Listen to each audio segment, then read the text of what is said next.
This route was once one of the system of lines serving northeast Scotland. Elgin, Forres and Keith were one of a number of junctions. In fact, Elgin once had 2 stations. This is the former Highland station, and remains open to traffic. The station buildings are new, having been rebuilt in the early 1970s. Like most of the stations on the route, it retained semaphores. West Box can be seen in the distance, and controls a busy level crossing.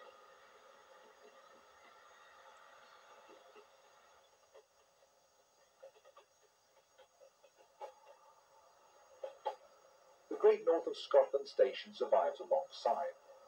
Although the station was closed to passenger traffic in May 1968, the magnificent buildings survive, and the track remains in place.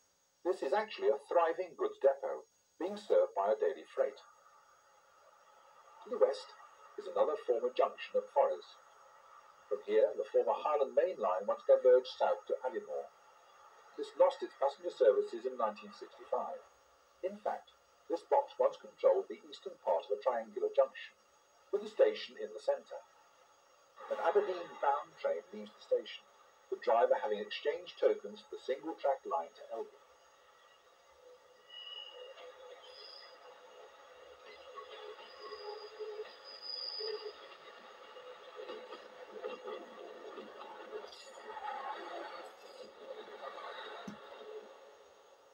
Forres East is a Highland box erected in 1896, with a lever frame dating from 1967, when the triangular junction was removed and the station remodelled.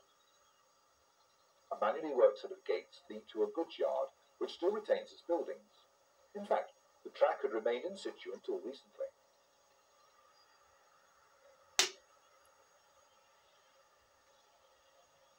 A few miles to the west is another remarkable location.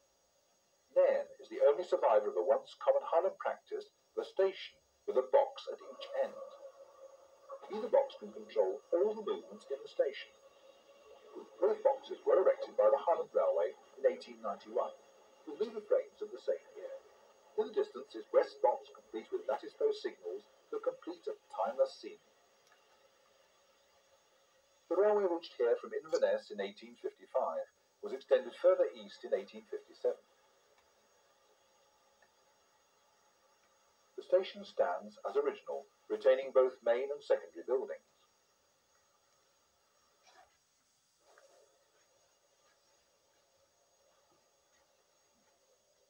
To the east is Keith, a former junction, with the former Great North of Scotland main line diverging to the south.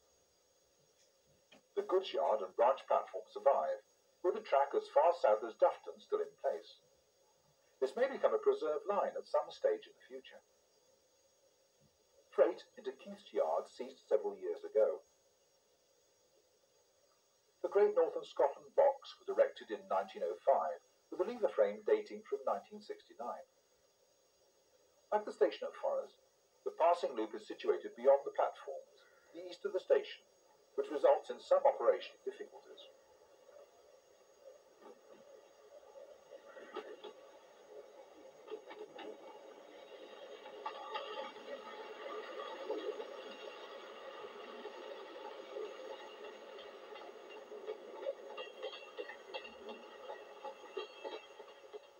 Further east is Huntly, with its passing loop controlled by a tiny 1890 Great North of Scotland box. As well as the loop, the box handles timber traffic bound for the freight yard alongside the station. Radio-controlled signals experimented with in the 1980s, but proved unsuccessful, and the semaphores did not suffer the same fate as the lines to the Carla Lochaush, Ballet, and Witham Thurso. Until the late 1960s, the station had an overall route. This was once a double-track route.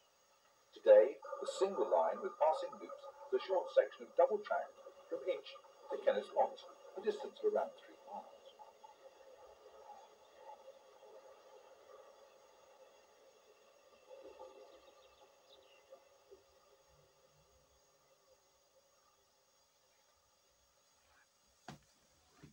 Inch is another remarkable location with its original buildings in place.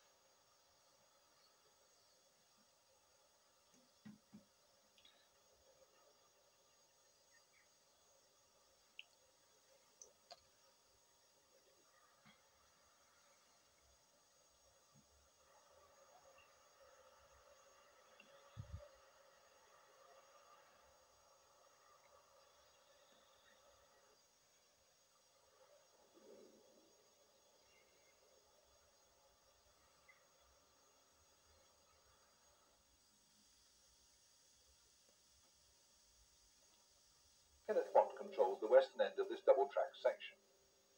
The box is a real veteran, dating from 1888. The yard remains in place, although freight traffic into the distillery alongside finished many years ago.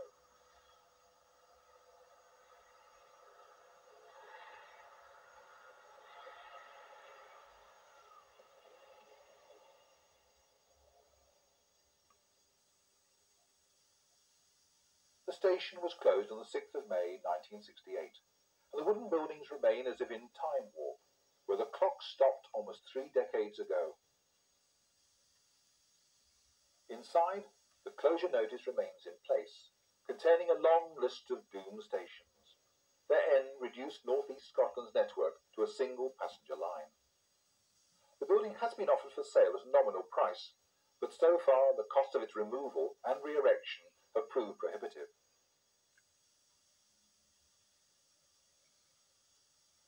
Despite the ending of Speedlink, freight traffic has survived on the line, with a daily freight departing Aberdeen each morning at 9:30 and passing Kinnethmont at around 10:45 and returning from Elgin at 5 p.m.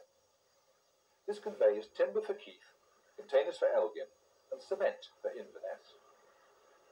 Haulage is provided by a Transrail Motherwell-based Class 37, although on this occasion it's double-headed, with the second 37 returning from the far north line. The trains head south from Keith on the long passing loop.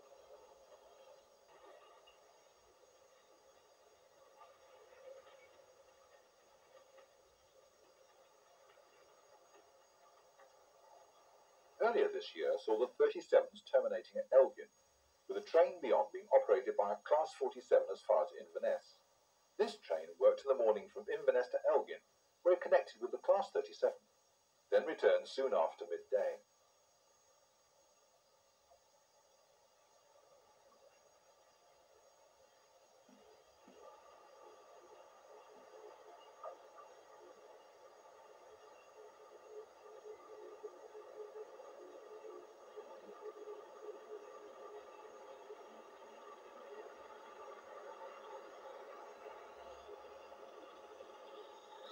Note the freight yard and goods shed still in place, although freight traffic ended many years ago.